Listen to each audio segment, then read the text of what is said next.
کیا آپ نے کبھی اپنا پرانا موبائل بیچا ہے یا کسی دکان پر مرمت کے لیے چھوڑا ہے؟ اگر ہاں تو ہو سکتا ہے کہ آپ کا ڈیٹا آج بھی کسی کے پاس موجود ہو۔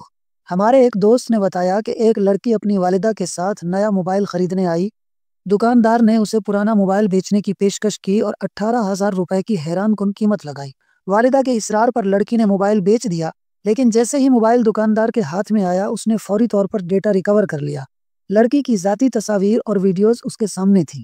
یہ ایک افسوسناک حقیقت ہے کہ موبائل مرمت کرنے والے یا خریدنے والے بعض افراد ڈیٹا ریکور کر کے نازیبا مواد کو بیچ کر ناجائز کمائی کرتے ہیں۔ ایک پرانے موبائل ڈیلر نے بتایا کہ جب کوئی موبائل فروخت کرنے آتا ہے تو سب سے پہلے اس کا پرانا ڈیٹا چیک کیا جاتا ہے۔ اگر موبائل کسی نوجوان لڑکی یا لڑکے کا ہو تو خصوصی دلچسپی لی جاتی ہے۔ حذف شدہ تصاویر اور ویڈیوز واپس لانے کے لیے خاص سافٹ ویئرز استعمال کیے جاتے ہیں، اور اگر موبائل مرمت کے لیے چھوڑا جائے تو اس میں موجود ہر چیز کا جائزہ لیا جاتا ہے۔ جب بھی آپ موبائل فروخت کریں تو صرف فیکٹری ریسیٹ نہ کریں، پہلے بڑی ویڈیوز اور غیر ضروری ڈیٹا بھریں، پھر کئی بار ریسیٹ کریں تاکہ پرانے ڈیٹا کا سراغ مٹ جائے۔ ہمیشہ کوشش کریں کہ موبائل آپ کے سامنے مرمت ہو۔ اگر دکاندار کہے کہ موبائل چھوڑ دیں تو بہتر ہے کہ آپ کسی مستند شخص کے پاس جائیں۔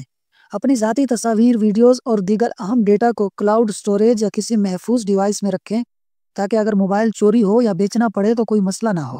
نوجوانی میں جذباتی اور جنسی خواہشات فطری ہیں۔ اگر والدین شادی کو مشکل بنا دیں تو نوجوان غلط راستے اختیار کر سکتے ہیں۔ اگر فوری رخصتی ممکن نہ ہو تو نکاح ضرور کر دیں تاکہ وہ حلال رشتے میں بن سکیں اور غلط راستوں سے بچ سکیں۔ یہ ویڈیو ہر نوجوان، والدین اور موبائل صارف کے لیے ضروری ہے۔ آپ کا ایک شیئر کسی کی عزت بچا سکتا ہے۔ ویڈیو کو لائک کریں، اپنے دوستوں کے ساتھ شیئر کریں، چینل کو سبسکرائب کریں تاکہ آپ کو مزید مفید ویڈیوز ملتی رہیں۔